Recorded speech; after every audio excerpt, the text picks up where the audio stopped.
welcome back to my channel. In this video, I thought it'd be fun to kind of reflect a bit and just open the conversation and start a dialogue. I honestly, after work today, I was like, okay, I'm gonna film, I'm gonna do 3 videos, it's gonna be great. And then after work, I showered, I shaved my legs, I did like a 20-minute meditation, and I just can't bring myself to put makeup on. I just can't. I did my skincare today.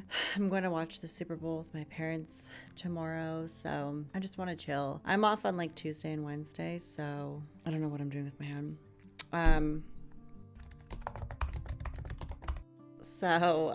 I'll probably, get ready and put a little bit more effort in and film some videos then. But in this video, I just kind of wanted to do something super chill and do 25 toxic. We're off to a good start. 25 toxic things you need to let go of by 25. And obviously this is super fitting because I am 25, and I think that this will just be so cool to look back on in like a year, or even like in 6 months, or when I'm 30 and it's been like 5 years and I'm looking back on my 20s. So kind of cool. Obviously 25 is like the middle between like kid and like full adult. So yeah, it'll be cool to open a conversation, and let's just get started. I've hit the microphone probably 10 times and the audio is probably complete. And then you drink a hot cup of tea and none of it matters. If any of you guys are curious, I'm drinking black tea with honey. I literally have been talking to people at work for 8.5 hours, then filming right after work, so it's nice to have honey. Plus, it literally went from like 1 degree to like -30 overnight. So it's super dry here. We've had the humidifier going at like full blast all night, but tea with honey is like the best. I've had 2 cups today. All right. Let the vibes begin. So number 1, people who make you question yourself, your self-worth, and who you are as a human being. Literally, yes. People who make you question yourself, period. Your self-worth is major, right? Like obviously being 25, if you're around people who question literally who you are as a human being at all, not around the right people at all, unless like obviously you're a bad human being. But if you're like doing your thing and just vibing and, in your own lane, I think that people that judge you based on just being a human being are probably having a lot of things going on in their own life and should probably focus on themselves before doing that. So that's major. Self-worth, that's a big one.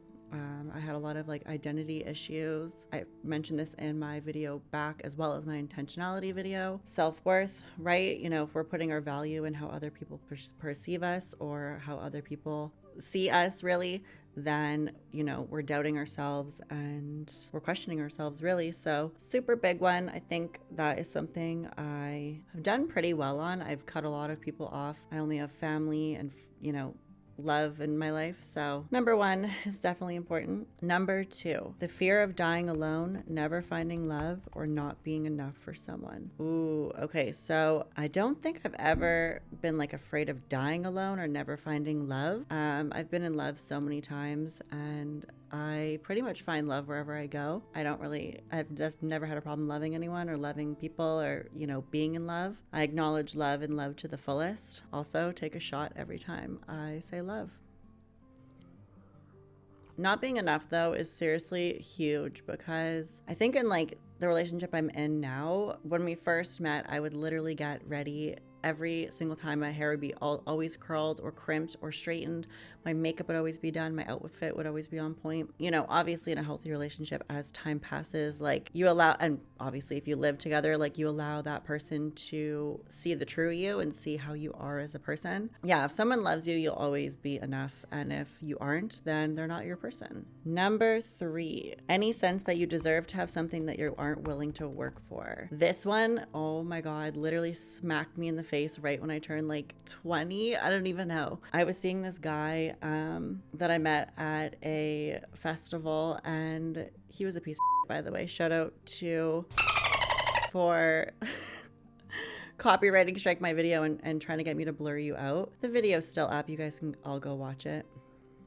But yeah, at that age, my mom literally, she was like, if you don't want to come home, like you're not going to live here. So she kicked me out. She was like, okay, this is going to be your apartment. Everything's signed. You're out. So yeah, like I grew up kind of having everything given to me, not having to work for much. I'm not saying my life was perfect by any means, because everybody goes through regardless if it's like if everything's paid for or not. But this definitely hit me in the face within this past year, because obviously I wanted a better camera, I wanted a better microphone situation, I wanted a better computer to edit my videos on. You don't deserve any of that. Like if you're not willing to work for it, then you're probably not going to get it, and that is so important. And I think that like, you know, now that I'm able to have this outlet, and it's almost like therapy, like with myself, which I'm literally in love with, because I've gone to therapy, but I've never gone to like therapy like repetitively. I've always been, you know, therapeutic to myself, you know, previously in my life. That was with negative outlets like drugs and alcohol and men. And now it's more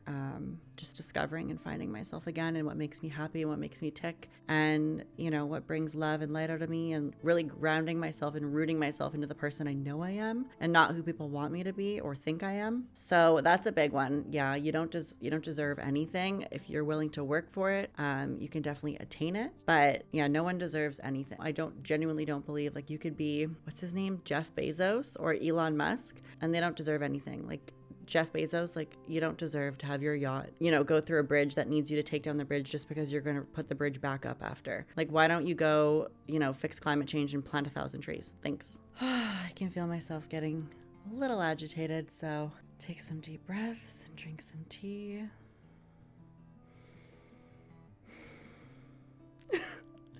Oh, those intrusive thoughts. I love tea so much. Oops, I hit the microphone again. Good job, Marley. Good job, professional. Number 4, the people who don't love you back, and especially the ones who never will. Things you need to let go of. Ooh, very true, very true. You can't make people change. You can't make people love you. You know, you definitely can't make people who never will love you. When I was like 17 with my very first love, excuse me, I don't know what it is. I couldn't let go of the relationship, and I wanted to make it work so bad because I had lost my virginity to him, and it was my first relationship and high school sweetheart and da-da-da-da-da. You know, if it's not meant to be, it's not meant to be. And, you know, you can't make someone love you. You can't make someone change. You can't make someone a different person. Just because they loved you at one point or you saw the good in them at one point doesn't mean they're still that person. And doesn't mean they're still working to be that person. So yes, definitely something I've already let go a long time ago. At 25, that should be an expectation for sure. 5, an unwillingness to work to get better at something since you're not in college and a grade doesn't depend on it. I wasn't in college to begin with. I went to first year university, and I did genuinely love school. I loved the environment. I loved working with people. I loved just the whole vibe. I loved going to class and everything. I don't know. People are so up in the first couple years of university, and everyone's figuring their own out. I never really let my life be marked. You know what I mean? Like I was never like, oh my God, this mark defines me and like defines my life and my value. Like, yeah, I never let like numbers or metrics define who I am. I know I'm a good person. I know I have 10 years of valid experience. I know I work hard. I know I have a great work ethic. I know I continue to strive and work to become better. So, you know, numbers on paper aren't going to change that. And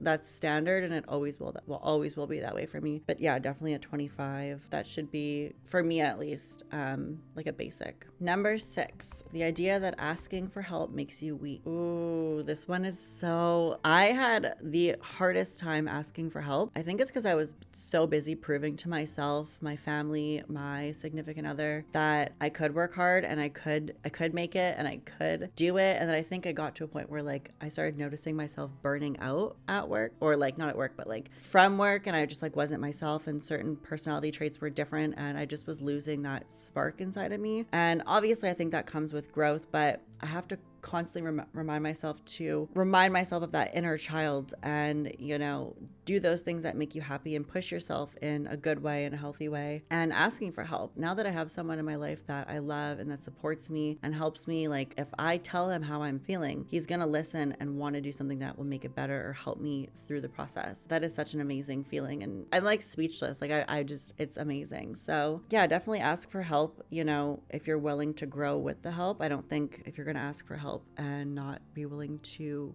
learn and grow, then, you know, maybe don't take the handout. But yeah, if you're, you know, willing to work and, you know, put in the effort, then definitely open yourself up to asking for help. Number 7, considering yourself not like the other girls and therefore writing off girls as friends. To a certain extent, I don't really think I, you know, wrote off people because I'm not like them. I think I wrote off people because I don't like inconsistency and lying and, you know, substance abuse in my life. I think it puts me on a negative track. And especially since I've grown out of that place in my life, being around it just makes me feel like I'm wasting my time. Yeah, I don't think I write people off as friends because I'm not like them. I think there's different reasons that, you know, could lead me to that assumption. Number 8, considering yourself not like most guys and therefore writing guys off as friends. So I guess like the opposite of 7. I had a lot of guy friends actually. Before my relationship, I had so many guy friends. I preferred having guys as friends because of a different reason, not like sexual, but like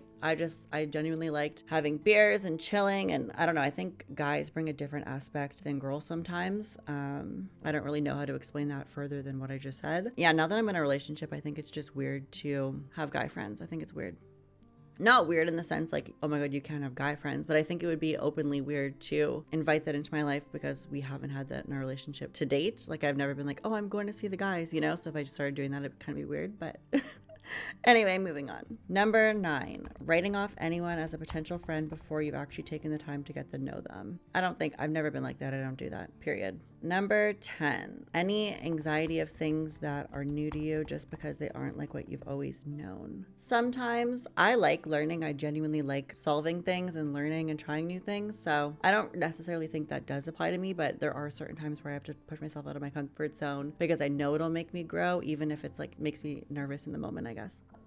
Number 11, prejudices that have been established because of the unknown. I think prejudgments are normal. I think stereotypes are normal. I think it's healthy to a certain extent judge the unknown. Prejudice is like a hard word, like a harsh word to use though. But yeah, I think definitely something I'll take in my notes going forward. Number 12, habits that are bad enough that they make you think about breaking them in the first place. I think, you know, a negative tape loop of negative thoughts. I think that is definitely something I want to think about breaking. Maybe like telling myself I don't want to do something, but I know if I do it, I'd be happier in the end, like working out, or, you know, being like, oh, I do not want to go for a bike ride right now. And then after I do, I like feel so much better. So that's probably one of the biggest ones I would opt to work on. Number 13, being uncomfortable with sex and talking about it so much that it affects your ability to have a good time when you're having it. I don't talk when I'm having sex. That's really weird. Even dirty talk to a certain extent is weird. Are you gonna make love to me, or do you want to write a book and like read me a poem? Like what the honestly though, if you read me a poem in bed, that'd probably be kind of hot. Next question. Number 14, the idea that there's only one person out there for you. I think I kind of touched base on this on an earlier part in the video where I said that I've been in love and I have loved multiple people. I think there's lots of people out there for you. You just have to find them. Number 15, places, people, and situations that you're ultimately outgrown. 1000%. Places I've outgrown, clubs, bars, anything gross and grimy like that. Situations, I don't know, being out too late when I don't want to be, you know, meeting random people that I don't know, just things like that. Totally. People that you've outgrown. 1000%. I have no time for hypocrites, liars, or drug addicts in my life. Block me. Don't talk to me. Also, that goes on the other side too. Like if you don't have a job and you're not working and you have zero aspirations or goals, or you have like depression and you blame everything on your depression, or like you can't take accountability, see ya. Don't let the door hit you on the way out. 16, the glorification of being a complete disaster when you could be getting your life into a place you're proud of. I don't think that applies to me at this moment. I don't think I would ever like call myself a hot mess nowadays. I think mentally I'm constantly working to be better, but I'm not like, oh my God, I'm such a mess. It's so hot. Like, no. Maybe a year ago. Number 17, any labels that are on you that you don't 100% identify with. I mean, I guess so to a certain extent. I think a lot of the work I've been doing in the past couple months has been so I don't have any negative labels on me. I'm not saying that like I'm perfect and I never will have a negative label. I'm definitely putting the work in so that going forward, the labels on me aren't as harsh, I guess. That's probably a horrible way to put it. Number 18, the thought that life is going to be fair and even more that you deserve it to be. Oof. Ouch. the realization in that one kind of hurt. Definitely, yeah, life is not fair. Last month, my grandma got COVID and within a week she had passed away. It didn't feel fair at all. It didn't feel real. And yeah, I think that was probably my first experience with it lately, besides working a job to pay bills that I never asked to pay for. But then again, that is life and that is capitalism, I guess. In the years to come, we'll see how my life changes. So number 19, putting so much pressure on yourself that you're constantly stressed and tense. 100%. My camera's overheated probably 3 times since filming this video. I worked all day. I'm a little tired. I feel like since I got my camera, I've been pushing myself so hard to do all the things that I love doing. But I think working full time, trying to put energy into the things that you love is so hard, because all I want to do is like eat McDonald's and watch TikToks for 4 hours. But I know if I push myself, eventually it'll be worth it, and eventually I'll be proud of myself and happy. In the moment, it's really, really hard. And now that my tea is gone, I'm falling asleep. So putting pressure on yourself is good, but I think for me, I need to put it on myself in a different way and, you know, not let it constantly make me stressed and tense. Number 20, never letting yourself take a break or stop and breathe. This is a big one. I think last year I was really focused on being present. I used to put so much pressure on holidays and events that I would stress myself out, like for birthdays and stuff, like I would stress myself out to the point where when it actually came, I wouldn't even be happy. I would be stressed out the whole time and I wouldn't even be able to enjoy it. So being present is definitely something I've started to focus on, but I think now being intentional will just help with, you know, also being present and mindful and allowing myself to smell the roses, as my boyfriend would say. 21, putting pressure on yourself to look a certain way instead of loving the body that you have. Probably within the last year, I have gained quite a bit of weight. I'm not saying like I gained a lot. Like I used to weigh probably like 115 and now I weigh like around 140, 145. I love my body. I have beautiful curves. My chest has grown so much. My butt has gotten so much bigger. Like I genuinely love my body. I have to remind myself that I'm 25 years old. Like I'm not supposed to look like how I was when I was 18. And if any man ever expects you to look, you know, the way you did when you were 18, maybe he should question some things about himself. But I'm so happy, and my boyfriend treats me so amazing and properly and respects me and thinks I'm so beautiful and always tells me that with the weight gain I just look healthy and happy. So I'm learning to love myself more and more, but I genuinely like myself with a bit more weight. I think it makes me look more beautiful. So 22, the idea that one person should make the first move when you could go after what you want if you just sucked it up. I don't know about the sucked it up part, but I definitely agree with expecting one person to make the move whenever like me and my significant other get in like an argument or like a disagreement. I or both of us sometimes are super stubborn and expect the other person to fix it or apologize or like whatever. Genuinely swallowing your pride and, you know, losing the ego sometimes will benefit you, especially in a relationship, because there is 2 of you and you do have to communicate and you do have to talk and work through things, because if you don't, it'll just create resentment and space and distance between the 2 of you. And honestly, talking about it just lets you release it. Like once you just be the bigger person and release it and let it go and talk about it and open yourself up, it allows the person to see you in a different light. And I think it might, you know, surprise you with the response you get. So 23, your fear of failing because you're going to have to be okay even after you do. Fair enough. I literally told myself, I was like, Marley, you're going to start this channel, and even if no one watches, right? Like literally, even if no one watches, even if no one cares, even if no one engages with you, like for me, like looking in the viewfinder right now, like this is the coolest thing ever. Like I am so happy seeing how like far I've come, and like all of this, it's just so surreal and amazing. And yeah, like I'm very big on just like wanting to see my journey and myself progress. So, you know, if people want to join and, you know, create an amazing community, then I'm all for it. 24, your need to be perfect because you aren't and you're never going to be. So true. Within the past couple months, to always have my brows perfect and always have shaved legs and always look the best and not have my hair up. And then I'm like, the other half of it is like, Marley, it's literally -40 in the winter. Like if you want to literally put pounds of oil in your hair, do amazing skincare and eat a burger and fries on the couch, like do it. Like I literally, that sounds so messed up. Yeah, I definitely love a good burger and fries. But yeah, like my level of impressing people is like gone. I think COVID's really showed me like, you know, to put more energy into myself. I am so sick and I'm so over inflating everyone else around me while I'm constantly depleted. So, you know, and yeah, none of us are perfect. I think a lot of people idolize celebrities and like all this and like money and all that bullshit. And honestly, it's just sad because everybody's human at the end of the day. And I've met so many people that, you know, make all this money or like have this image and whatever. And then you meet them and you're like, you were actually a horrible person. And your personality is literally like so shallow. Like there's like no depth to you at all. So for me, I'm not going to try to play it up all the time because that's not real life and none of us are perfect all the time. And yeah, that's just the way she goes. Oh, that scared the shit out of me. Oh my God, my heart is beating so fast.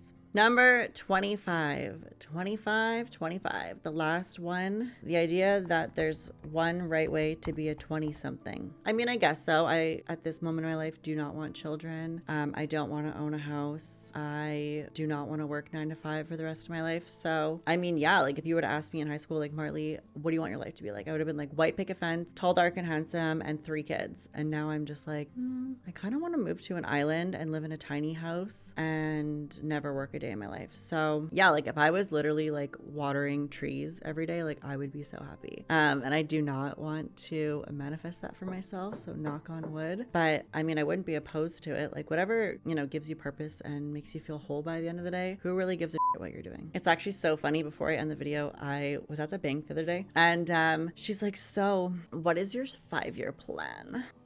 What is your 5-year plan?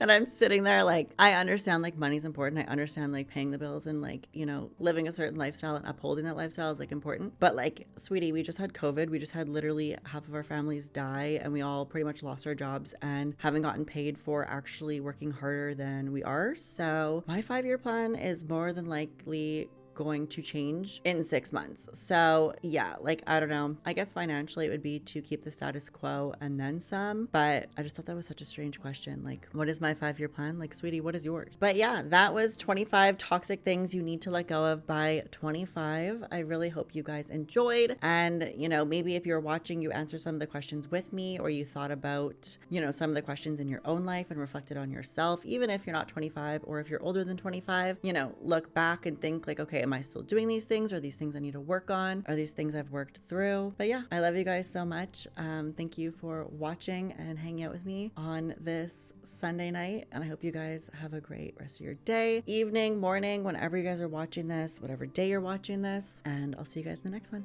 Bye, guys. This video was a mess. Marley at 30 is gonna be watching like, I'm not surprised.